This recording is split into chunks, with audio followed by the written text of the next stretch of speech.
नमस्कार। शुरू करते हैं आज के सेशन को। पिछले अध्याय में हम देखे थे, राष्ट्रपति के बारे में समझने का प्रयास किए थे। राष्ट्रपति का निर्वाचक मंडल को देखे थे, निर्वाचन की रीति को देखे थे और सभी पहलू को, जैसे राष्ट्रपति के पद के लिए क्या योग्यताएं होती है, अर्हताएं होती है, सभी पहलू पे बात किए थे और अंतिम महाभियोग पे भी बात किए थे। आप लोग सबसे पहले उस वीडियो को भी देख लीजिए और इस वीडियो को देख भी कीजिए। आप बाद में भी ये वीडियो डिलीट नहीं होता है, ये वीडियो इसी चैनल पे रहेगा, तो आप इसे बाद में भी देख सकते हैं। 2-3 बार 4 बार देखिए, ज़्यादा अच्छा रहेगा। स्पीड बढ़ा के देख लीजिए, अच्छा लगेगा। तो राष्ट्रपति के शक्ति भी बता दें। राष्ट्रपति की शक्ति, आज राष्ट्रपति की शक्ति पे बात करेंगे। क्या है राष्ट्रपति की शक्तियाँ, सभी पहलू पे बात करेंगे। आइए देखते हैं राष्ट्रपति की शक्तियाँ। राष्ट्रपति की शक्तियाँ क्या क्या है राष्ट्रपति के पास। ये देश में भारत का जो राष्ट्रपति होता है सर, राष्ट्रपति को कोई कार्य भी है, उनकी शक्तियाँ भी कुछ है, तो सभी पहलू पे बात करते हैं। तो राष्ट्रपति को निम्न प्रकार की शक्ति प्राप्त है। क्या क्या शक्ति है सर, जिसे देख लेते हैं। कार्यपालिका संबंधी शक्ति, विधायी संबंधी शक्ति, वित्तीय संबंधी शक्ति, न्यायिक संबंधी शक्ति, राजनीतिक शक्ति, कूटनीतिक शक्ति, आपातकालीन शक्ति, राष्ट्रपति की वीटो संबंधी शक्ति, राष्ट्रपति का अध्यादेश जारी करने का अधिकार। एक एक चीज को बारीकी से देखते हैं। आगे क्या है, क्या होता है कार्यपालिका शक्ति, क्या होता है विधायिका, जितना भी कूटनीतिक शक्ति है, क्या होता है, आइए इसे समझते हैं। मजा लीजिए क्लास का। और आपको अचरज लग रहा होगा, यदि अभी हम वीडियो शूट नहीं करते हैं तो शायद अभी जो वीडियो देख रहे हैं आप, तो मिलता नहीं आपको, क्योंकि ये अभी 2 बज रहा होगा रात लगभग, तो 2 बजे रात को हम वीडियो शूट कर रहे हैं। तो आपके लिए सोचे, सो रहे थे हम और अचानक उठ के सोचे ना वीडियो शूट कर लेते हैं, क्योंकि दिन में लाइट नहीं रहेगा और दिन में थोड़ा सा नहीं कर पाते हैं। 12-1 बजे तक ऑफलाइन क्लास चलता है, फिर आते हैं, फिर 3-4 बजे तक PDF सेट करना रहता है, ऑफलाइन क्लास ऑनलाइन क्लास का रात वाला, फिर कुछ पढ़ना भी रहता है हमको। लेकिन सोचे कि चलो अभी कर लेते हैं, एक आध घंटा 2 वीडियो शूट करेंगे। अभी सोचे हैं 3-3:30 बजे सोएंगे, फिर सवेरे क्लास भी है, आप इसलिए शेयर भी किया कीजिए आप लोग। तो कार्यपालिका संबंधी शक्ति देखते हैं। क्या है कार्यपालिका संबंधी शक्ति, क्या है सर, राष्ट्रपति अपने शक्तियों का प्रयोग प्रधानमंत्री या मंत्री परिषद की सहायता से करता है। आपको हम कल भी बताए थे कि अनुच्छेद 52 से लेके अनुच्छेद 78 तक 78 तक में कार्यपालिका के बारे में बात किया गया है। समझे, कार्यपालिका के बारे में बात किया गया है। तो कार्यपालिका का जो प्रधान होता है सर, वास्तविक प्रधान एक होता है। वास्तविक प्रधान कौन होता है, और एक होता है भाई, जैसे कार्यपालिका प्रधान मुख्य रूप से कौन है, तो कार्यपालिका प्रधान तो हमारे राष्ट्रपति साहब हैं। लेकिन वास्तविक प्रधान की राष्ट्रपति अपने मन से कुछ करेंगे नहीं, राष्ट्रपति को सलाह देने के लिए एक मंत्रिमंडल होता है, तो जो सलाह देगा तो वास्तविक प्रधान तो वही हो जाएगा। तो प्रधानमंत्री जो होता है सर, ये मंत्रिमंडल का अध्यक्ष होता है। तो वास्तविक प्रधान कौन हो गया कार्यपालिका का, प्रधानमंत्री हो गया। तो राष्ट्रपति अपनी शक्तियों का प्रयोग प्रधानमंत्री या मंत्री परिषद की सलाह से करता है। यह बात कहाँ है, अनुच्छेद 74 में। राष्ट्रपति अपने मन से कुछ नहीं करेगा। आप जब 53 अनुच्छेद 53 पढ़ेंगे तो वहाँ पे लगेगा 53, अब 52 पढ़ेंगे, 53 पढ़ेंगे, 54 पढ़ेंगे, तो पता चलता है कि सारी शक्तियाँ राष्ट्रपति में ही निहित हैं। सब मतलब हेड ऑफ डिपार्टमेंट राष्ट्रपति साहब ही हैं। लेकिन जब आप अनुच्छेद 74 पढ़ते हैं तब पता चलता है कि वास्तविक शक्ति तो प्रधानमंत्री और मंत्रिमंडल में है, क्योंकि यहाँ पे कहता है स्पष्ट रूप से कि राष्ट्रपति अपने मन से कुछ नहीं काम करेंगे, सलाह देने के लिए प्रधानमंत्री या मंत्रिपरिषद की सहायता से ही कुछ काम करेंगे। सलाह देने के लिए एक मंत्री परिषद होगा। क्या होगा भाई, मंत्री परिषद होगा। समझ में आया। अनुच्छेद 75 देखते हैं तो 75 75 में क्या कहता है कि राष्ट्रपति को प्रधानमंत्री एवं प्रधानमंत्री की सलाह से अन्य मंत्रियों को नियुक्ति का अधिकार प्राप्त है। आइए समझते हैं इसे। देखिए, जैसे कोई भी राष्ट्रपति बन रहा है तो राष्ट्रपति क्यों बनता है? राष्ट्रपति को एक शक्ति प्राप्त है कि जो भी चुनाव में जीत के जाएगा लोकसभा में, तो उस बहुमत दल पार्टी का जो मुखिया होगा उसे प्रधानमंत्री नियुक्त करेंगे। कौन? राष्ट्रपति साहब। क्या नियुक्त करेंगे भाई? प्रधानमंत्री नियुक्त करेंगे कि आइए आपको प्रधानमंत्री बनाते हैं। लेकिन देखिए, किसी को भी नहीं बना सकते हैं राष्ट्रपति साहब। जो मुखिया होगा लोकसभा में, जो बहुमत दल का नेता होगा, जैसे वर्तमान में लोकसभा के बहुमत दल का नेता कौन है भाई? हमारे प्रधानमंत्री नरेंद्र मोदी साहब हैं। तो वो प्रधानमंत्री नरेंद्र मोदी के अलावा किसी अन्य को राष्ट्रपति थोड़ी बना सकते हैं, प्रधानमंत्री नहीं बना सकते हैं, जब तक वहाँ पे क्या नाम है, बहुमत दल का नेता यह नहीं बोल दे कि इस व्यक्ति को बनाइए आप प्रधानमंत्री। तो प्रधानमंत्री की नियुक्ति करेंगे कौन? राष्ट्रपति करेंगे। फिर अन्य मंत्री भी होता है। अन्य मंत्री कौन सर? गृह मंत्री हो गया, विदेश मंत्री हो गया, रक्षा मंत्री हो गया, संयुक्त परिवार, बहुत सारा मंत्री है, वित्त मंत्री हो गया। जितना भी मंत्री है, कैबिनेट स्तर के मंत्री या फिर राज्य मंत्री, जितना भी मंत्री है सर, वो सभी मंत्री का नियुक्ति राष्ट्रपति ही करेंगे। लेकिन किसको सर? जिसको जिसको प्रधानमंत्री बोलेंगे। यहाँ पे कहता है कि प्रधानमंत्री की नियुक्ति तो राष्ट्रपति करेंगे, लेकिन राष्ट्रपति अन्य मंत्रियों का भी नियुक्ति करेंगे, लेकिन प्रधानमंत्री की सलाह से करेंगे। यहाँ पे है प्रधानमंत्री की सलाह से अन्य मंत्रियों की नियुक्ति का अधिकार प्राप्त है। किसे भाई? राष्ट्रपति को प्राप्त है। राष्ट्रपति नियुक्ति करेंगे, लेकिन किसी को भी नहीं। जिसे जिसे बोलेंगे प्रधानमंत्री कि आप बना दीजिए राजनाथ सिंह को रक्षा मंत्री, निर्मला सीतारमण को वित्त मंत्री, जैसे अमित शाह गृह मंत्री, तो ये प्रधानमंत्री खुद बोलेंगे, राष्ट्रपति साहब नियुक्त कर देंगे। समझ में आया? अपने मन से कुछ नहीं कार्य होगा। राष्ट्रपति के पास अधिकार है नियुक्त करने का, लेकिन किसी को भी नियुक्त करने का अधिकार नहीं है। वास्तविक शक्तिमान प्रधानमंत्री होता है, कार्यपालिका प्रमुख भले राष्ट्रपति है। नेक्स्ट है राष्ट्रपति भारत का महान्यायवादी। महान्यायवादी अनुच्छेद 76 में है। महान्यायवादी नियंत्रण एवं महालेखा परीक्षक, उच्चतम न्यायालय के परामर्श से सभी न्यायाधीशों की नियुक्ति। जो सुप्रीम कोर्ट का न्यायाधीश है, तो सुप्रीम कोर्ट का न्यायाधीश का नियुक्ति भी राष्ट्रपति करेंगे, लेकिन मुख्य न्यायाधीश के परामर्श से, उच्चतम न्यायालय के परामर्श से वो जो बोलेंगे, उनके नज़र में जो भी कानून का विशेषज्ञ होगा वही लोग को ना जी, अपने मन से किसी को भी नहीं। समझे? मुख्य चुनाव आयुक्त का नियुक्ति एवं अन्य चुनाव आयुक्त जो होता है, 3 सदस्यीय चुनाव आयुक्त है ना भारत में जी, तो वो 3 सदस्यीय चुनाव आयुक्त में मुख्य चुनाव आयुक्त होता है और 2 अन्य चुनाव आयुक्त होता है। तो 3 सदस्यीय चुनाव आयुक्त मतलब एक मुख्य चुनाव आयुक्त एवं अन्य चुनाव आयुक्त का नियुक्ति भी राष्ट्रपति करेंगे, और राज्य के राज्यपाल आदि की नियुक्ति करता है। कौन करता है भाई? राष्ट्रपति। तो राष्ट्रपति कार्य समझ में आया। नियुक्ति संबंधी कार्य में कौन चीज हो गया भाई? महान्यायवादी की नियुक्ति करेंगे, नियंत्रण एवं महालेखा परीक्षक की नियुक्ति करेंगे, उच्चतम न्यायालय के परामर्श से सभी न्यायाधीशों की नियुक्ति करेंगे, मुख्य चुनाव आयुक्त का नियुक्ति करेंगे, अन्य चुनाव आयुक्त का नियुक्ति करेंगे। राज्य में, सभ्य राज्य में एक राज्यपाल होता है, तो राज्यपाल इत्यादि का नियुक्ति राष्ट्रपति करते हैं। समझे? लेकिन ये नियुक्ति मंत्रिमंडल के सलाह से ही करेंगे, अपने मन से नहीं। आप बार बार यहाँ पे सोच लीजिए, नोट में एक बात सोचते रहिए हमेशा कि राष्ट्रपति अपने मन से नियुक्ति नहीं करेंगे, मंत्रिमंडल के सलाह से करेंगे। समझ में आ रहा है? आगे बढ़ते हैं।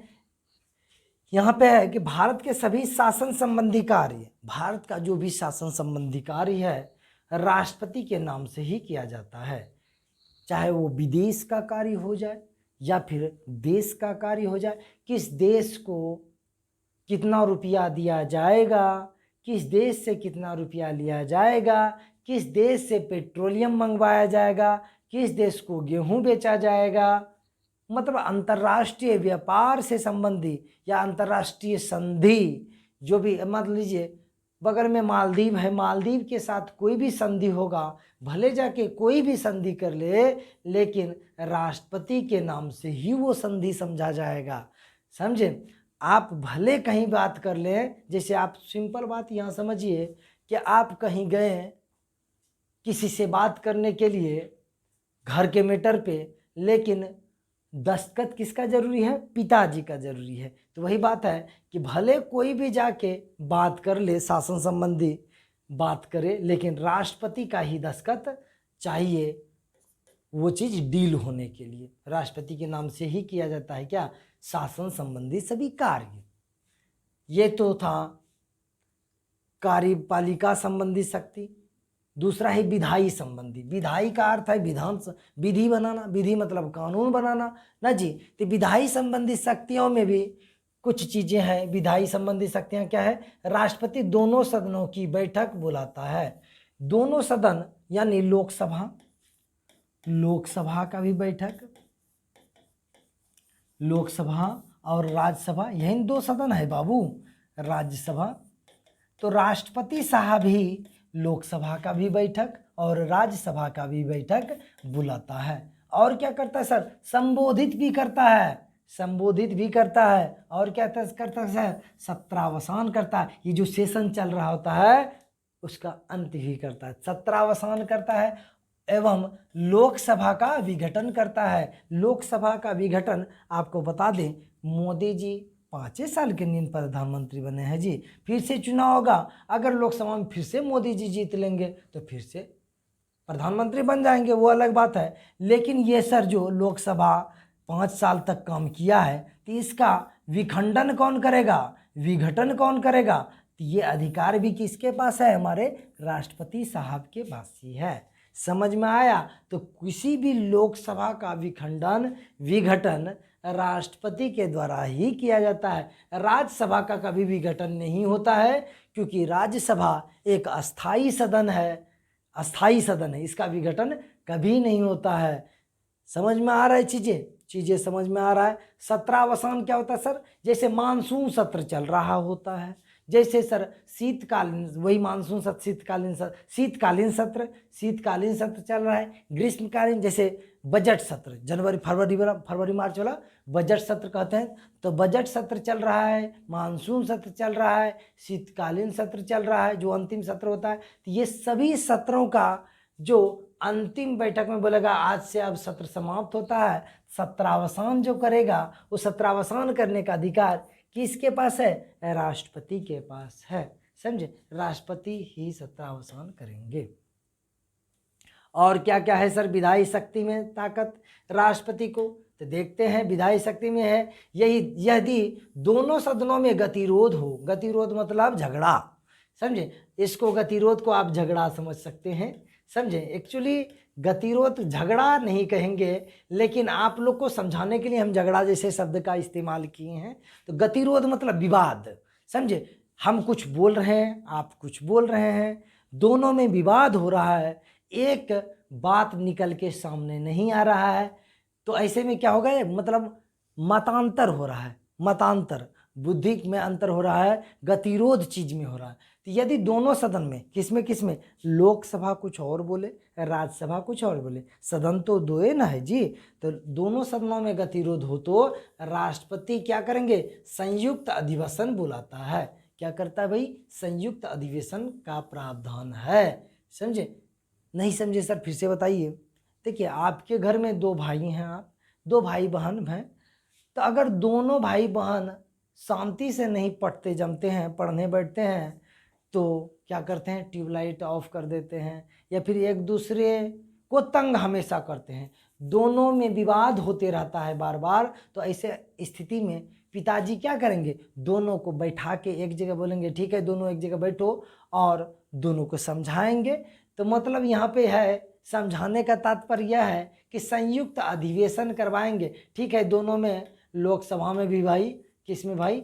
लोकसभा में, और किसमें सर? राज्यसभा में। राज्यसभा में या दोनों में अगर विवाद हो, गतिरोध हो जाए किसी मैटर पे, तो बोलेगा ठीक है दोनों एक के जगह बैठ जाओ, मतलब संयुक्त अधिवेशन करवा लो, या दोनों जगह बैठने के लिए बुलाने का अधिकार किसके पास है? राष्ट्रपति साहब के पास है। राष्ट्रपति साहब ही बोलेंगे कि संयुक्त अधिवेशन करो। लेकिन यहाँ पे कहा एक बात है, इसका अध्यक्ष लोकसभा का अध्यक्ष करता है। इसका अध्यक्ष संयुक्त अधिवेशन जो होगा ना सर, संयुक्त अधिवेशन मतलब दोनों सदन लोकसभा और राज्यसभा दोनों मिलके जब बात करता है संयुक्त अधिवेशन कहलाता है। इसका जो अध्यक्ष बनेगा वो लोकसभा का अध्यक्ष होता है, राज्यसभा का अध्यक्ष नहीं। राज्यसभा का अध्यक्ष तो राष्ट्रपति उपराष्ट्रपति होता है, वो तो वहाँ जाएंगे भी नहीं, समझे। तो लोकसभा और राज्यसभा संयुक्त अधिवेशन का प्रावधान जो है उसमें अध्यक्ष कौन होगा? लोकसभा का अध्यक्ष होगा। लेकिन अगर किसी कारणवश वो उपस्थित नहीं है सदन में तो उसके अब्सेंट में उपाध्यक्ष अध्यक्ष का कार्य करेंगे, लोकसभा के उपाध्यक्ष। अगर वो भी नहीं है तो राज्यसभा के उपाध्यक्ष, उपाध्यक्ष बोल रहे हैं, अध्यक्ष नहीं, अध्यक्ष राज्यसभा का तो हो जाएगा राष्ट्रपति साहब, तो राज्यसभा के उपाध्यक्ष बनेंगे अध्यक्ष। लेकिन वो भी नहीं है तो फिर क्या? तो पैनल में जो वरिष्ठतम सदस्य होगा जिसका नाम नामित हो जाएगा वही सदन की अध्यक्षता करेगा। तो समझ में आया? तो ये सब बात आपको पता होना चाहिए। राष्ट्रपति राज्यसभा में 12 ऐसे व्यक्ति को नियुक्ति करता है जो साहित्य, विज्ञान, कला, समाज सेवा, यहाँ पे बोलता है राष्ट्रपति साहब 12 ऐसे सदस्य, 12 संसद को कहाँ पे सर? राज्यसभा में। राज्यसभा में ऐसे संसद को नियुक्त करता है, ऐसे सदस्य को नियुक्त करता है जो साहित्य में, विज्ञान में, कला में, समाज सेवा में अपना योगदान दिया हो, समझे। जैसे हम पढ़ा रहे हैं इस YouTube के माध्यम से, हमसे मान लीजिए बहुत बच्चा फायदा ले रहा हो, ले ही रहा है वर्तमान में भी, और दिने दिने बढ़ भी रहा है। तो यदि सरकार के नज़र में लगे कि प्रीतम सर शिक्षा के क्षेत्र में क्रांति ला दिया है, ऐसे तो बहुत सारे टीचर हैं, लेकिन अगर सरकार के नज़र में मेरे बारे में लगे कि प्रीतम सर अच्छा काम किए हैं शिक्षा के क्षेत्र में, शिक्षा के क्षेत्र में क्या किए हैं भाई? उत्कृष्ट भूमिका निभाए हैं, तो सरकार के नज़र में अगर है तो हमको इन 12 सदस्यों के साथ हमको भी नियुक्त कर सकते हैं। कहाँ पे? राज्यसभा में संसद मनोनीत किया जाएगा। किसके द्वारा? राष्ट्रपति के द्वारा। जैसे सचिन तेंदुलकर खेल में, किसमें सर? यहाँ पे खेल नहीं ना, एक तो ये भी रखिए, खेल में सचिन तेंदुलकर अपना पूरा जीवन लगा दिया क्रिकेट गेम में ना जी। तो सचिन तेंदुलकर को क्या मिला? भारत रत्न मिला, वो तो ठीक है मिला सर, लेकिन खेल में अपना जीवन दांव पे लगा दिया, समुचित जीवन दे दिया, इसलिए राज्यसभा का सांसद भी सचिन तेंदुलकर को बनाया गया था, समझे। सब बात आपको पता ही होगा। बहुत सारी हीरोइन को भी कला के क्षेत्र में, हीरो को भी कला के क्षेत्र में राज्यसभा का सांसद बना दिया जाता है मनोनीत करके राष्ट्रपति द्वारा। दूसरा बात है बहुत VVI है, ये सब बात VVI है। 12 सदस्यों को आपसे प्रश्न कैसे पूछेगा? राष्ट्रपति राज्यसभा में कितने सदस्यों को मनोनीत करते हैं? 12 सदस्य। किसको मनोनीत करते हैं? तो जो साहित्य, कला, खेल, समाज सेवा, विज्ञान के क्षेत्र में महत्वपूर्ण भूमिका निभाया हो। किस सदन में राष्ट्रपति 12 सदस्य का मनोनयन करते हैं? तो राज्यसभा में करते हैं। तो ये प्रश्न पूछेगा आपसे। इसका वर्णन कहाँ पे मिलता है? तो अनुच्छेद 80 में मिलता है। अनुच्छेद 80 के 4 में मिलेगा, क्योंकि अनुच्छेद 80 में पूरा राज्यसभा है, उसको पढ़ाएंगे हम, समझे। लोकसभा में धन विधेयक राष्ट्रपति के पूर्वानुमति से ही पेश किया जाता है, यह अनुच्छेद 117 में। यहाँ पे कहता है कि लोकसभा में जो धन विधेयक होगा, धन विधेयक किसे कहते हैं? धन, रुपया, पैसा से संबंधित जो भी विधेयक होगा उसे धन विधेयक कहा जाएगा, समझे। टैक्स से संबंधित करों का भुगतान, करों का आयादगी, क्या बोल देंगे उसे, अदायगी, मेरे मुंह से नहीं निकल रहा था, करों की अदायगी, भुगतान, ये सब अगर बात हो तो उसे धन विधेयक कहा जाएगा। तो ये धन विधेयक अगर लोकसभा में पेश होता है, लोकसभा में ही धन विधेयक पेश होता है, तो लोकसभा में अगर धन विधेयक पेश होगा तो सबसे पहले हम राष्ट्रपति से अनुमति लेंगे। राष्ट्रपति के पूर्वानुमति से ही पेश किया जाता है। ये नहीं, देखिए कोई विधेयक होता है लोकसभा या राज्यसभा में, पेश किया जाता है, पेश कर दिया जाता है। जैसे मान लेते हैं ये विधेयक है, ये विधेयक है संविधान संशोधन विधेयक, तो इस विधेयक को डायरेक्ट हम लोकसभा में या फिर राज्यसभा में पेश कर सकते हैं, समझे। हम नहीं करेंगे, जो उनका सदस्य होगा, लोकसभा या राज्यसभा के जो सदस्य होगा वो लोग करेंगे, समझे। तो विधेयक पेश होगा। लेकिन यदि वो धन विधेयक है, यदि यह विधेयक धन विधेयक है, तो फिर सबसे पहले ये लोकसभा में पेश नहीं होगा, सबसे पहले कहाँ जाएगा, राष्ट्रपति के पास। राष्ट्रपति साहब इस पे दस्तखत कर देंगे, फिर लोकसभा में हो जाएगा, राज्यसभा में नहीं, लोकसभा में जाएगा, क्योंकि है विधेयक धन विधेयक। धन चाहिए जनता को, जनता का प्रतिनिधि है लोकसभा, राज्यसभा जनता का प्रत्यक्ष प्रतिनिधि नहीं का है, समझे। तो लोकसभा में पहले पेश होगा, लोकसभा का अध्यक्ष डिसाइड करेगा। तो यहाँ पे एक प्रश्न ये भी पूछता है कि धन विधेयक है या नहीं, इसका निर्णय कौन लेता है, तो इसका निर्णय लेगा लोकसभा का अध्यक्ष लेगा।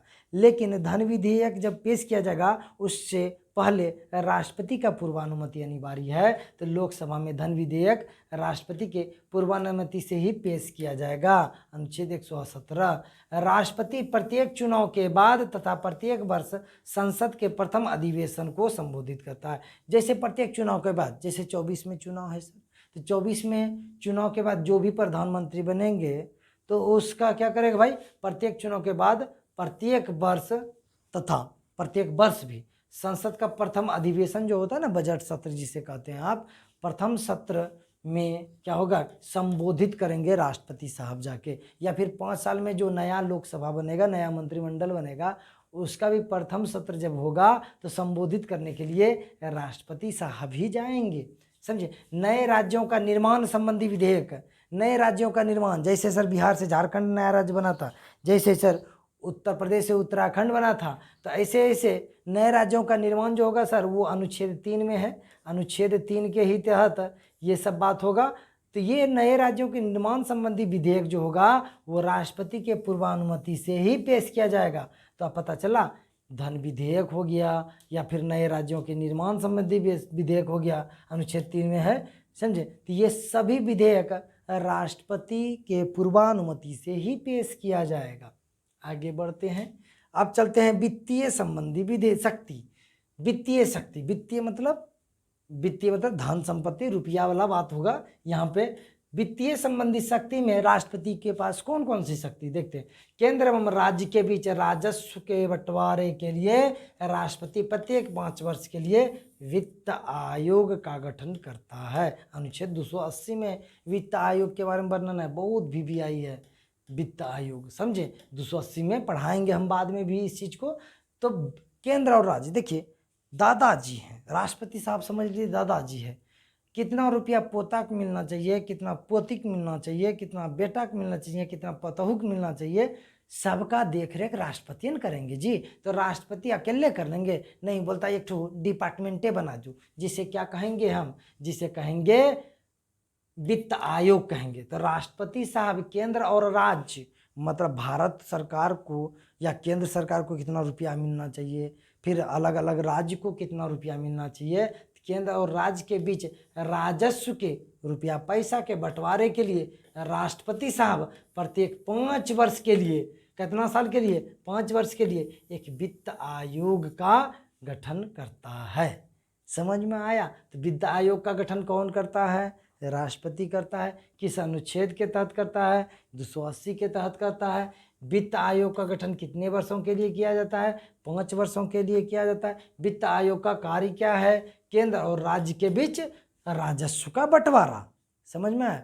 कार्य क्या है वित्त आयोग का, केंद्र और राज्य के बीच राजस्व का बंटवारा करना। वित्त आयोग किस अनुच्छेद में है, 280 में है। वित्त आयोग का नियुक्ति गठन कौन करता है, राष्ट्रपति करता है। कितने वर्षों के लिए करता है, 5 वर्षों के लिए करता है। एक ही लाइन में 5-7 प्रश्न निकल रहा है, कैसे पूछता है सर, सवाल दौड़ेगा भाई। नेक्स्ट पॉइंट है कि धन विधेयक, जिस धन विधेयक के बारे में अभी थोड़ा पहले पढ़े, धन विधेयक राष्ट्रपति के पूर्वानुमति से ही लोकसभा में पेश किया जाता है। लोकसभा में जो पेश किया जाएगा धन विधेयक, वो विधेयक भी राष्ट्रपति के पूर्वानुमति से ही पेश किया जाएगा। संसद में वार्षिक वित्तीय विवरण यानी बजट राष्ट्रपति को संबोधित करके प्रस्तुत किया जाता है। अनुच्छेद 112 में है वार्षिक वित्तीय विवरण यानी बजट, जो बजट सत्र होता है वो राष्ट्रपति को संबोधित करके ही प्रस्तुत करता है, राष्ट्रपति साहब को संबोधित करके करता है। जानते हैं ये सेम टू सेम बात है। अगर आप देखेंगे गांव घर में जिसका बचपन सामान्य गुजरा होगा या फिर जो गांव में घर में इधर उधर जाते होंगे शादी ब्याह में, तिलक दहेज तो होता ही है, इसको हम नकार भी नहीं सकते हैं और हो भी रहा है। झूठे का नहीं बोलेंगे, उसका कोई मतलब नहीं है, होता है, बहुत हाई लेवल पे हो रहा है, समझे। तो देखिएगा जब दहेज देने की बारी आएगी तो नहीं बोलता है गिनेगा पोतवा पैसा, पोता पैसा गिनेगा या बेटा पैसा गिनेगा, अब बोलेगा कि दादा के हाथ से दिलवा दो, ना जी, दादा के हाथ से दिलवा दो। तो वही बात है, संसद में जो वार्षिक वित्तीय विवरण पेश किया जाएगा वो राष्ट्रपति को संबोधित करके पेश किया जाएगा, ना जी, दादा के हाथ से करवा दो, तो राष्ट्रपति को संबोधित करके ही प्रस्तुत किया जाता है। यह बात अनुच्छेद 112 में। अनुच्छेद जानना कोई जरूरी नहीं है, अनुच्छेद जानना ये सब कोई जरूरी नहीं है। जो अनुच्छेद जानना जरूरी है यहाँ पे बताए थे, वित्त आयोग अनुच्छेद इंपोर्टेंट है, बाकी ये सब अनुच्छेद इंपोर्टेंट नहीं है। अब न्यायिक संबंधी शक्ति, कुछ न्याय करने की शक्ति भी राष्ट्रपति को है। तो कौन कौन सा भाई न्याय कर सकते हैं राष्ट्रपति साहब? क्या हुआ भाई, थोड़ा पानी पी लेते हैं, काहे कि थोड़ा तो खांसी आ गया।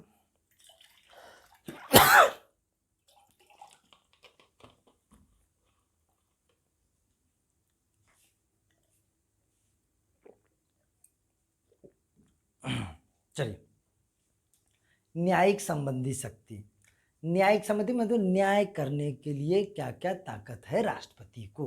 तो बोलता है कि राष्ट्रपति उच्चतम न्यायालय, उच्चतम न्यायालय, एक सेकेंड, राष्ट्रपति उच्चतम न्यायालय के मुख्य न्यायाधीश एवं अन्य न्यायाधीश की नियुक्ति करता है। उच्चतम सुप्रीम कोर्ट का उच्चतम न्यायालय का न्यायाधीश और अन्य न्यायाधीश का नियुक्ति करता है। राष्ट्रपति उच्च न्यायालय जो हाई कोर्ट होता है प्रत्येक राज्य में, उच्च न्यायालय के मुख्य न्यायाधीश एवं अन्य न्यायाधीश का भी नियुक्ति करता है। मतलब सुप्रीम कोर्ट का न्यायाधीश भी और हाई कोर्ट का भी न्यायाधीश का नियुक्ति कौन करता है? राष्ट्रपति ही करते हैं। राष्ट्रपति उच्चतम न्यायालय से किसी भी प्रकार का विधि सलाह ले सकता है, कानूनी सलाह। विधि सलाह का तात्पर्य होता है कानूनी सलाह, कानूनी सलाह ले सकता है, समझे। अगर राष्ट्रपति को लगे, अनुच्छेद 143 में होगा, हाँ 143 में है ना, ये इम्पोर्टेंट अनुच्छेद भी है। राष्ट्रपति को अगर लगे कि कोई कानूनी सलाह लेना है हमको सुप्रीम कोर्ट से, तो वो ले सकता है, समझे। तो विधि सलाह यानी कानूनी सलाह सुप्रीम कोर्ट से लेने का अधिकार किसके पास है भाई? राष्ट्रपति के पास है, और कोई नहीं ले सकता है। सलाह लेगा, कानूनी सलाह राष्ट्रपति साहब लेगा। लेकिन जानते हैं जब सलाह लेगा तो परंतु राष्ट्रपति इसे मानने के लिए बाध्य नहीं है, सलाह देने के लिए मजबूर है सुप्रीम कोर्ट, समझे। सुप्रीम कोर्ट को सलाह देना ही पड़ेगा, लेकिन उस सलाह को मानने के लिए, उस सलाह को मानने के लिए ये बाध्य नहीं है। राष्ट्रपति साहब को मन होगा तो मानेगा, नहीं तो नहीं मानेगा सलाह। तो ये बात कहाँ है सर? अनुच्छेद 143 में है। अनुच्छेद 143 में ये सब बात है, इम्पोर्टेंट अनुच्छेद है। नेक्स्ट है, राष्ट्रपति किसी अपराध के लिए दोषी ठहराए गए व्यक्ति को क्षमा दे सकता है, लघुकरण मतलब कम कर सकता है, परिहार कर सकता है, विराम कर सकता है या फिर परिलंबन कर सकता है। जो व्यक्ति दोषी है, जैसे आपको पता होना चाहिए कि अगर इस देश में फांसी का भी सज़ा कोई रुकवा सकता है तो वो व्यक्ति हमारा राष्ट्रपति साहब है। राष्ट्रपति के नज़र में दोषी जो ठहराया गया है किसी न्यायालय द्वारा, राष्ट्रपति को अगर लगेगा ये चीज़ कि उसका सज़ा क्षमा कर देना चाहिए या फिर उसको घटा देना चाहिए, लघुकरण करना चाहिए, परिहार करना चाहिए, तो राष्ट्रपति साहब कर सकते हैं, समझे। तो राष्ट्रपति को यह अधिकार है कि दोषी जो है व्यक्ति, उस व्यक्ति के संदर्भ में क्षमा करने का अधिकार है, लघुकरण, परिहार, विराम, परिलंबन सभी करने का अधिकार होगा। ये अनुच्छेद 72 में ही है, समझे। अनुच्छेद 72 भी इम्पोर्टेंट है, समझे। हम ऐसे आपको कम से कम 70-75 अनुच्छेद लगभग याद होना चाहिए। हम रटवा भी देंगे 70-75 ठो अनुच्छेद कौन कौन है। कुछ मौलिक अधिकार का है, कुछ यहाँ पे अनुच्छेद है जो आपको कंठस्थ याद होना चाहिए, काहे कि डायरेक्ट पूछता है। तो 70-75 ठो अनुच्छेद में है भी कुछ नहीं, 200 अनुच्छेद तो लगभग सभी को पता हो जाता है। यहाँ तो 70 अनुच्छेद की बात है। राजनीतिक शक्ति देखते हैं। राजनीतिक शक्ति क्या है भाई? सभी अंतर्राष्ट्रीय संधियाँ राष्ट्रपति के नाम पर किया जाएगा। अंतर्राष्ट्रीय संधि जैसे मालदीव, पाकिस्तान, अमेरिका के साथ कोई भी संधि होगा, किससे हो भाई? राष्ट्रपति के नाम पर भी होगा। विदेशों में राष्ट्रपति देश का प्रतिनिधित्व करता है। देश का प्रतिनिधित्व कौन करता है सर? राष्ट्रपति साहब करता है। कहाँ पे सर? विदेशों में। भले प्रधानमंत्री क्या नाम है, नरेंद्र मोदी जाएंगे किसी भी देश में, लेकिन किसके अगुवाई में जाएंगे भाई? राष्ट्रपति देश का प्रतिनिधित्व करेंगे। कोई भी संधि होगा ना तो राष्ट्रपति साहब के ही नेतृत्व में होगा। प्रतिनिधि कौन होगा? राष्ट्रपति साहब होगा। यहाँ पे नोट में ये बात है कि लेकिन इसके लिए संसद की अनुमति अनिवार्य है। किसके लिए सर? अंतर्राष्ट्रीय संधि किसी भी देश से अपने मन नहीं कर सकते हैं राष्ट्रपति साहब। ये नहीं कि राष्ट्रपति का मन हुआ चलो पाकिस्तान से कुछ बात कर लेते हैं तो राष्ट्रपति साहब निकल जाए। अभी जो द्रौपदी मुर्मू जी हैं, द्रौपदी मुर्मू को लगे चलो भाई पाकिस्तान के साथ कर लेते हैं कुछ वार्ता, तो नहीं कर सकती हैं ऐसा। क्यों नहीं कर सकती हैं? क्योंकि संसद की अनुमति अनिवार्य है। संसद का अनुमति होगा तभी किसी देश के साथ वार्तालाप संभव हो पाएगा। अब चलते हैं आपातकालीन शक्ति। राष्ट्रपति के पास कुछ आपातकालीन शक्ति है। जैसे सर संविधान के द्वारा राष्ट्रपति को 3 प्रकार की आपातकालीन शक्ति है, तीनों इंपॉर्टेंट है। 52-4-60, 52-4-56, 56-4-60, 52-4-56, 56-4-60 ऐसे ही याद दिएगा। 52 याद रहेगा ना, ओकरा में 4 जोड़ना है 56 पुरेगा 356, ओकरा में 4 जोड़ना है 360 पुर जाएगा। तो राष्ट्रीय आपात अनुच्छेद 352 है, राष्ट्रपति शासन अनुच्छेद 356 है, वित्तीय आपातकाल अनुच्छेद 360 है। ये अभी तक नहीं लगा है, ये 360 का प्रयोग अभी भारत में नहीं हुआ है। आइए देखते हैं क्या है राष्ट्रीय आपात क्या होता है सर? राष्ट्रीय आपात होता है, यहाँ पे कहा गया कि अगर कोई विदेशी देश, कोई विदेशी भारत पे आक्रमण करता है, वाही आक्रमण भारत पे होता है, या फिर आंतरिक अशांति तो हटा ही दिया 44वां संविधान संशोधन 1978 में, लेकिन बाह्य आक्रमण यदि भारत में होता है तो ऐसे कंडीशन में राष्ट्रपति संपूर्ण भारत में या फिर भारत के कुछ हिस्सों में राष्ट्रीय आपातकाल घोषित कर सकते हैं। यह अनुच्छेद 352 में वर्णित है, राष्ट्रीय आपात। समझे? राष्ट्रपति शासन किसे कहते हैं सर? अगर राज्य का कोई भी राज्य है, जैसे बिहार है, उत्तर प्रदेश, झारखंड, तमिलनाडु, कुछ भी तेलंगाना, जितना भी राज्य है, अगर उस राज्य में शासन व्यवस्था अनुकूल नहीं चल रहा हो तो ऐसे कंडीशन में राज्यपाल बोलेंगे राष्ट्रपति को, देखिए भाई यहाँ का शासन सत्ता सही से नहीं चल रहा है, संविधान का बार बार उल्लंघन हो रहा है और मंत्रिमंडल भी बनने योग्य नहीं है। ऐसे कंडीशन में राष्ट्रपति शासन लागू हो जाएगा उस राज्य में। समझे? बिहार में भी कभी लागू हो जाता है, सगरों सभी राज्य में होता है। वित्तीय आपातकाल किसे कहते हैं? यदि भारत में धन का संकट कभी आ जाए, रुपया पैसा का कभी संकट आ जाए, ऐसे कंडीशन में कहा गया है राष्ट्रपति साहब अनुच्छेद 360 यानी वित्तीय आपातकाल घोषित कर सकते हैं। इसमें सभी नौकरी वाला का सब पेमेंट कटेगा। इम्पैक्ट प्रधानमंत्री, राष्ट्रपति, उपराष्ट्रपति सभी का पेमेंट कटने लगता है। समझे? कहा कि देश संकट में आ जाता है, वित्तीय आपात में आ गया है। अब चलते हैं राष्ट्रपति की वीटो संबंधी शक्ति। क्या होता है वीटो संबंधी शक्ति? तो वीटो शब्द लैटिन भाषा का शब्द है। वीटो किसका शब्द है भाई? लैटिन भाषा का शब्द है, जिसका अर्थ है मैं निषेध करता हूँ। अर्थ क्या है? मैं निषेध करता हूँ। निषेध मतलब रोकना होता है। मैं निषेध करता हूँ, इस काम को निषेध करना। निषेध मतलब रोकना। समझे? तो मैं निषेध करता हूँ। अनुच्छेद 111 में है वीटो संबंधी शक्ति। तो अनुच्छेद 111 के अनुसार राष्ट्रपति को 3 प्रकार की वीटो शक्ति प्रदान किया गया है। राष्ट्रपति को कितना वीटो शक्ति है सर? 3 वीटो शक्ति। कौन कौन सा सर? आत्यांतिक वीटो, निलंबनकारी वीटो और पैकेट वीटो। पैकेट वीटो कहाँ, इस वीटो का प्रयोग तीसरा हो जाएगा, नीचे में होगा पैकेट वीटो, वो भी समझा देंगे, एक पैकेट वीटो है। आत्यांतिक वीटो किसे कहते हैं सर? इस वीटो को के तहत राष्ट्रपति किसी विधेयक पर अपनी अनुमति नहीं देता है, अर्थात क्या करता है, विधेयक को अपने पास सुरक्षित रखता है जिससे वह विधेयक समाप्त हो जाता है। देखिए, कानून बनने के लिए लोकसभा और राज्यसभा में कोई विधेयक पास होता है, पहले पेश किया जाता है, फिर पास होता है और राष्ट्रपति के पास जाता है वो विधेयक, और वहाँ पे दस्तखत राष्ट्रपति साहब कर देते हैं तो कानून बन जाता है। लेकिन होता क्या है, यहाँ पे कहा गया है कि ये विधेयक कुछ ऐसा विधेयक होता है जो राष्ट्रपति के पास भेजा दस्तखत करने के लिए, लेकिन राष्ट्रपति साहब अपना अनुमति ये नहीं देगा, अर्थात विधेयक पे अपने विधेयक को, जो विधेयक राष्ट्रपति के पास दस्तखत के लिए गया है, उसे क्या करेगा, अपने पास सुरक्षित रखता है, जिससे वह विधेयक क्या हो जाएगा, धीरे धीरे समाप्त हो जाता है, कुछ बलबे नहीं करेगा उस पर ना जी, अपने पास रख लेगा और चुप है, तो क्या हो जाएगा, उस विधेयक को क्या कहते हैं, वो विधेयक समाप्त हो जाता है, उस विधेयक को कहते हैं अत्यांतिक वीटो, अत्यांतिक वीटो कहते हैं। अब निलंबनकारी वीटो किसे कहते हैं सर? संविधान संशोधन अथवा धन विधेयक के अतिरिक्त राष्ट्रपति को भेजा गया कोई भी विधेयक वह संसद को पुनर्विचार के लिए वापस भेज सकता है। देखिए यहाँ पे कहता है, इसको छोड़िए, यहाँ समझिए, हम क्या बोले, कानून बनने के लिए राष्ट्रपति का दस्तखत अनिवार्य है।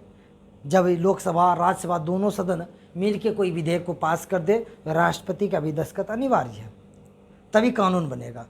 होता कि लोकसभा पास कर दिया, राज्यसभा पास कर दिया, अब गया दस्तखत होने के लिए राष्ट्रपति के पास। लेकिन यदि वह धन विधेयक नहीं है, जो विधेयक राष्ट्रपति के पास दस्तखत के लिए गया है, और ना ही वह विधेयक धन विधेयक क्या है के लिए संशोधन क्या है भाई, ना वो विधेयक संविधान संशोधन है, ना ही वो धन विधेयक के अतिरिक्त, ना ही वो राज्य पुनर्गठन, जो राज्य ना जी अनुच्छेद 3 में था कि कोई भी किसी भी राज्य के नाम में सीमाओं में परिवर्तन कर सकती है, तो वो 3 अगर विधेयक नहीं है तो ये तीनों विधेयक के अलावा यदि कोई विधेयक है तो उसे पुनर्विचार के लिए एक बार वापस लौटा सकती है कौन, राष्ट्रपति। समझे, जैसे हम राष्ट्रपति हैं मान लेते हैं, 2 सदन है, दोनों सदन पास करके भेजा हमारे पास दस्तखत करने के लिए, तो हम दस्तखत नहीं किए, हम जब पढ़ के देखें फाइल तो देखे लगा इसमें कुछ कम है, तो हम पुनर्विचार के लिए सदन को वापस कर देंगे। यही निलंबनकारी वीटो कहलाता है। ये शक्ति अपना पर्सनल शक्ति है, राष्ट्रपति इस शक्ति का प्रयोग खुद से करते हैं, ना कि मंत्रिमंडल के सलाह से। ये पर्सनल शक्ति है राष्ट्रपति का, समझे। तो राष्ट्रपति साहब पुनर्विचार के लिए लौटाएंगे सदन को। लेकिन एक बात है, यदि सदन फिर से वो विधेयक को पास करके लोकसभा और राज्यसभा में पुनः राष्ट्रपति के पास भेज देना, तो राष्ट्रपति को दस्तखत करना अनिवार्य हो जाता है कि दोबारा आ गया है भाई, अब की बार दस्तखत करना ही होगा, अब की बार चुप रहने से काम नहीं होगा, समझे। तो इस वीटो का भी प्रयोग कब कब हुआ है सर? इस वीटो का प्रयोग अभी तक संसद सदस्य के वेतन बिल, संसद सदस्य को कितना वेतन मिलना चाहिए, उस वेतन बिल, भत्ते तथा पेंशन नियम संशोधन 1991 में किया गया है, तथा राष्ट्रपति रामस्वामी वेंकटरमन, आर वेंकटरमन जानते हैं आप, तो राष्ट्रपति रामस्वामी वेंकटरमन ने इस वीटो का प्रयोग इस आधार पर किया कि यह बिल लोकसभा में बिना उनकी अनुमति के लाया गया था, समझे। आर वेंकटरमन ने बोला कि एक विधेयक है, आप बिना हमसे पूछले ला लिए लोकसभा में, इसलिए हम उसे क्या करेंगे, निलंबनकारी वीटो करेंगे। आप वो वीटो, निलंबनकारी वीटो मतलब लौटा देगा, फिर से पास करके भेजा गया था, फिर कानून बन गया था, ये सब बात था। यहाँ पे देखिएगा, नोट में इस चीज़ को रखिए, नोट में याद रखना है कि यहाँ ध्यान देने योग्य बात यह है कि यदि संसद लौटाएगी विधेयक पुनः संशोधन के साथ राष्ट्रपति के सामने प्रस्तुत करे, तो राष्ट्रपति को उसे उस विधेयक पर मंजूरी देना आवश्यक है। अभी तुरंत वही बात बोले, पुनर्विचार के बाद जैसे हम लौटा दिए, पुनः वही विधेयक आया राष्ट्रपति के पास संशोधित होके, तो उस पर दस्तखत करना क्या हो जाता है, अनिवार्य हो जाता है राष्ट्रपति को। यहाँ पे है कि धन विधेयक के संदर्भ में राष्ट्रपति इस वीटो का प्रयोग नहीं कर सकता है, ना धन विधेयक में कर सकता है, ना राज्य पुनर्गठन विधेयक पे कर सकता है, क्योंकि यह सब विधेयक राष्ट्रपति का पूर्वानुमति से पेश किया जाता है। जो भी विधेयक राष्ट्रपति के पूर्वानुमति से पेश किया जाता है उस विधेयक पर दस्तखत करना अनिवार्य हो जाता है राष्ट्रपति को, क्योंकि आप पहले ही बोल दिए ये विधेयक ठीक है, दस्तखत करिए दिए थे, तो फिर काहे न दस्तखत कर रहे हैं। तो धन विधेयक हो गया। नेक्स्ट है पॉकेट वीटो। पॉकेट वीटो क्या होता है सर? जेबी वीटो इसे कहा जाता है, पॉकेट वीटो या जेबी वीटो। कुछ विधेयक है जब राष्ट्रपति किसी विधेयक पर ना तो कोई सहमति देता है, कोई सहमति नहीं कोई सहमति, आप अपने मन से लाए हैं लोकसभा में, राज्यसभा में, आप अपने मन से लाइए, हमारा कोई सहमति नहीं है इसमें, ना कोई सहमति देता है ना ही अस्वीकार करता है। अगर राष्ट्रपति के पास भेज दे उस विधेयक को, वो स्वीकार भी नहीं करता कि नहीं लेंगे हम, वो स्वीकार भी नहीं करता हो और ना ही सदन को पुनः लौटाता हो, सदन को लौटा दे।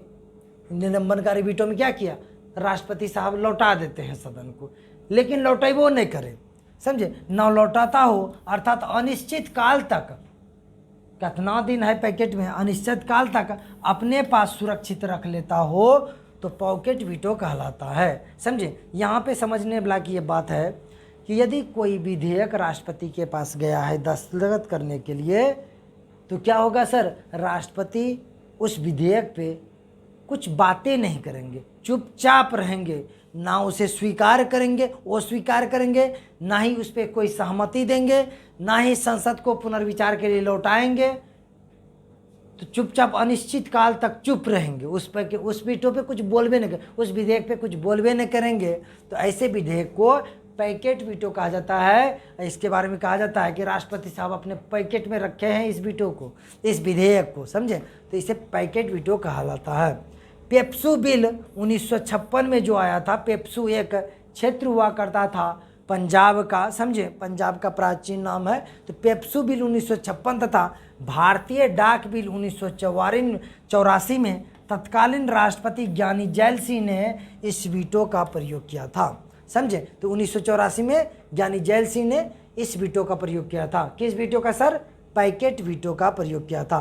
किसके संदर्भ में? भारतीय डाक बिल के संबंध में। अब पेप्सू बिल के संबंध में 1956 में पैकेट वीटो का प्रयोग किया जा चुका है। तो 2 बार पैकेट वीटो का प्रयोग आज तक किया गया है। अब राष्ट्रपति का अध्यादेश जारी करने का अधिकार क्या क्या है, आइए देखते हैं। अध्यादेश जारी करने का अधिकार संविधान के अनुच्छेद 123 बहुत ज़्यादा इम्पोर्टेंट है। ये अनुच्छेद के साथ साथ सब कुछ यहाँ भी आई है, समझे। संविधान के अनुच्छेद 123 के तहत राष्ट्रपति के पास संसद के सत्र में न होने की स्थिति में अध्यादेश जारी करने की शक्ति प्राप्त है। नहीं समझे सर, होता क्या है, कोई भी कानून बनता है ना, तो वो कानून राज्यसभा या लोकसभा में किसी में पहले पेश होगा, फिर उस सदन में पास होगा, दूसरा सदन जाएगा वहाँ पास होगा। मान लीजिए लोकसभा में अगर पेश किया जाता है कोई विधेयक तो लोकसभा पास करेगा, फिर लोकसभा में पास होकर राज्यसभा जाएगा, फिर दोनों जगह पास होके फिर राष्ट्रपति के पास जाएगा, फिर राष्ट्रपति साहब दस्तखत करेंगे, तब बन जाएगा कानून। यही नियम है। लेकिन होता है क्या, लोकसभा सत्र में है ही नहीं, राज्यसभा सत्र में है ही नहीं, क्योंकि साल में 2 सत्र होता है। अधिकतम भारत में तो मैक्सिमम 3 सत्र हो ही जाता है। तो 3 सत्र होता है, लेकिन सत्र होता है समय से पहले जी, जनवरी फरवरी महीना में, जिसे आप कहते हैं बजट सत्र, फिर जो वर्षा ऋतु में होगा मानसून सत्र कहेंगे, फिर शीतकालीन सत्र होगा नवंबर दिसंबर में, सबसे छोटा सत्र होता है।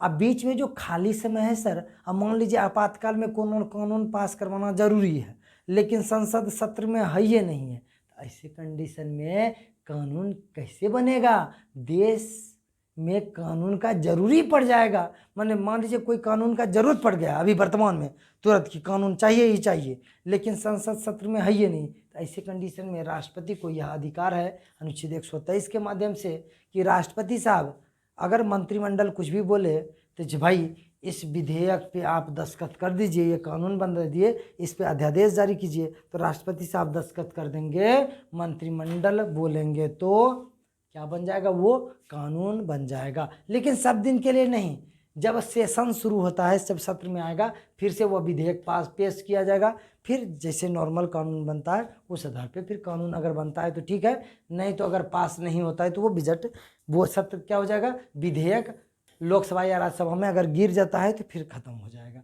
समझे। तो और कानून भी खत्म हो जाता है। ये कानून मतलब 1 2 3 1 2 3 1 2 3 भागो, तो 1 2 3 कहते 123 कहते कानून पास हो गया भारत में। सोचिए, ये अधिकार राष्ट्रपति के पास है, मंत्रिमंडल के ही सलाह पे करेंगे ये सब बात। और कितना है जी राष्ट्रपति के अधिकार से संबंधित, हाँ चलिए यही पेज बचा है, ये भी पता ही देते हैं। अध्यादेश की शक्ति क्या है भाई, अध्यादेश की शक्ति संसद बनाए गए कानून के बराबर ही होता है। अध्यादेश वाला जो कानून होता है वो जो संसद बनाती है कानून उसके बराबर होता है, यह कानून तत्काल लागू हो जाता है। जैसे दस्तखत करेंगे लागू हो गया देश में, अध्यादेश के लागू होने के बाद इसे संसद में पुनः बैठक के 6 सप्ताह के बाद भीतर संसद द्वारा अनुमति किया जाना चाहिए। क्या बोलते हैं, अनुमोदित किया जाना चाहिए। 6 सप्ताह के अंदर सत्र बुलाइए, आप वहाँ से अनुमोदित करवा दीजिए। मैक्सिमम 6 महीना तक रहता है। संसद या तो इस अध्यादेश को संसद क्या करेगा, इस अध्यादेश को पारित कर सकती है या इसे अस्वीकार कर सकती है, अन्यथा 6 सप्ताह की अवधि बीत जाने पर अध्यादेश प्रभावहीन हो जाता है। अब 6 सप्ताह हो है यहाँ पे, 6 सप्ताह में क्या हो जाएगा, प्रभावहीन हो जाएगा।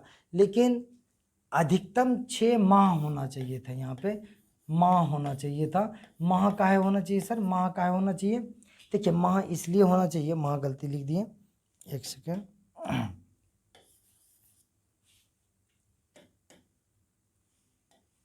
समझे, 1 माह 6 माह, कितना सर, 6 माह होना चाहिए। 6 माह के अंदर, 6 माह क्यों कैसे होता है सर, कोई व्याख्या है नहीं, होता क्या है कि मान लीजिए यहाँ पे कहा गया है कि संसद के 2 सत्र के बीच में 6 महीना से ज़्यादा अंतर नहीं होना चाहिए, तो अधिकतम 6 महीना का ही अध्यादेश हो सकता है। चूंकि संसद के 2 सत्रों के बीच अधिकतम अंतराल 6 महीने का हो सकता है, इसलिए अध्यादेश का अधिकतम 6 महीने और 6 सप्ताह तक लागू रह सकता है। 6 महीना या 6 सप्ताह तक लागू रह सकता है। 6 सप्ताह भी कहेंगे, कहा कि अगर कम है तो 6 सप्ताह, नहीं तो 6 महीना तक तो लागू होगा ही होगा। इसके अलावा राष्ट्रपति कभी भी अध्यादेश को वापस ले सकता है। मान लीजिए राष्ट्रपति को यदि लगे कि देश में जो कानून अध्यादेश के द्वारा पास हुआ है, यह कानून से भारत के एकता और अखंडता खंडित हो रहा है और वो कानून कारगर नहीं है, तो अध्यादेश को वापस कभी भी राष्ट्रपति साहब ले सकते हैं। काफ़ी आसान है ये, तो पूरे आसान है। नोट में आइए देखते हैं क्या कहता है नोट। कृष्ण कुमार सिंह बनाम बिहार राज्य 2017 मामले में भी सर्वोच्च न्यायालय ने कहा कि राष्ट्रपति द्वारा जारी अध्यादेश न्यायिक समीक्षा के अधीन है। न्यायिक समीक्षा कैसे कहते हैं सर, अगर कोई कानून बनता है, जैसे लोकसभा में पेश होगा, राज्यसभा में पेश होगा, फिर राष्ट्रपति साहब दस्तखत करेंगे तो कानून बन जाएगा। लेकिन वो कानून सुप्रीम कोर्ट जाएगा, उस कानून पे जांच होगा, उस कानून का क्या हो जाएगा, जांच होगा, न्यायिक समीक्षा किया जाएगा, कहीं इस कानून से देश की एकता और अखंडता तो खंडित नहीं हो रही है।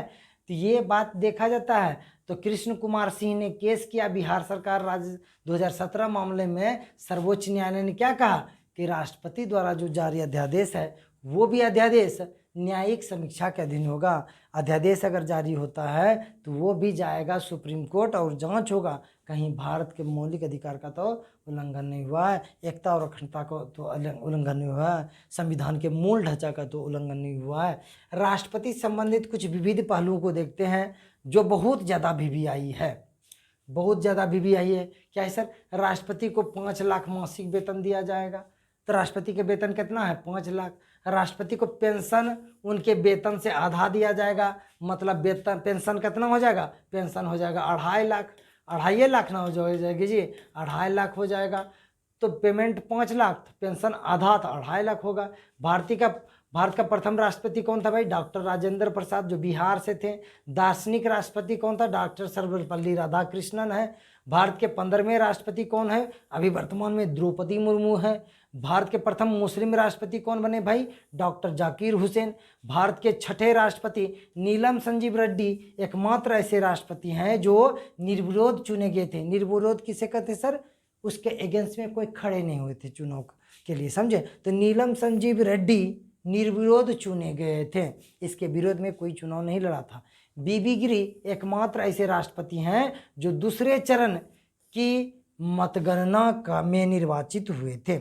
हम बताए थे ना जी, मत का मूल्य होता है, एक मत मूल्य में 50% प्लस 1 वोट नहीं आया, दोबारा गिनती हुआ था। किसका? बीबी गिरी का। याद कैसे रखेंगे?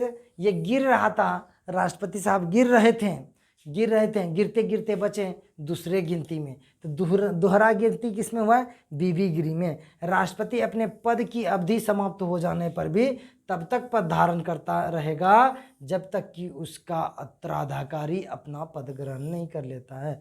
मतलब ये नहीं बात है कि जैसे आज मेरा 5 साल खत्म हो गया, आज मान लीजिए हम राष्ट्रपति हैं, 5 साल के लिए राष्ट्रपति बने हैं, तो आज मेरा कालखंड खत्म हो गया, कार्यकाल खत्म हो गया 5 साल में, इसका मतलब हम कुर्सी छोड़ के चले आएंगे, ऐसा नहीं है। जब तक मेरा उत्तराधिकारी नया कोई राष्ट्रपति जीत के शपथ लेके नहीं आ जाता है तब तक वो अपने पद पर बना रहेगा, समझे? अगर चुनाव नहीं होता है तो राष्ट्रपति ये नहीं 5 साल पूरा रिटायर कर गए, नहीं, 5 साल पे पुरने पे रिटायर नहीं होगा, तब तक पद पे बैठा बना रहेगा जब तक कि उसका उत्तराधिकारी कोई नया राष्ट्रपति चुन के नहीं आ जाता है। राष्ट्रपति के चुनाव संबंधी विवाद पर सर्वोच्च न्यायालय का फैसला अंतिम होगा। अगर राष्ट्रपति का चुनाव होता है तो उस चुनाव में यदि विवाद हो जाता है तो इस विवाद का निपटारा कौन करता है सर? सर्वोच्च न्यायालय करता है, लेकिन चुनाव करवाता है निर्वाचन आयोग, समझे? तो ये था आज का वीडियो। काफ़ी रात हो चुका है, थोड़ा सोएंगे भी, काहे कि 2 बजे से शुरू किए थे वीडियो बनाना, तभी लगभग 45-40 मिनट हो गया होगा, देखते हैं कितना हुआ है। तो लगभग 3 बजे हमको नींद आएगा। अब सवेरे 7 बजे से क्लास है मेरा ऑफलाइन। तो कोई नहीं, आप लोग मस्ती से पढ़ते रहिए और लिंक शेयर कीजिए, दोस्त को शेयर कीजिए वीडियो को। बिहार पुलिस में इससे बाहर नहीं रहेगा, बिहार पुलिस नहीं, बिहार दरोगा में बाहर नहीं रहेगा, सचिवालय सहायक में बाहर नहीं रहेगा। आप लोग मन से एक बार पढ़िए, 2-3 बार को स्पीड कर करके देख लीजिएगा ना, तो हम गारंटी लेते हैं आपसे प्रश्न नहीं छूटेगा। चलिए मिलते हैं इसी उत्साह उमंग के साथ तब तक के लिए जय हिंद, जय भारत, बाय।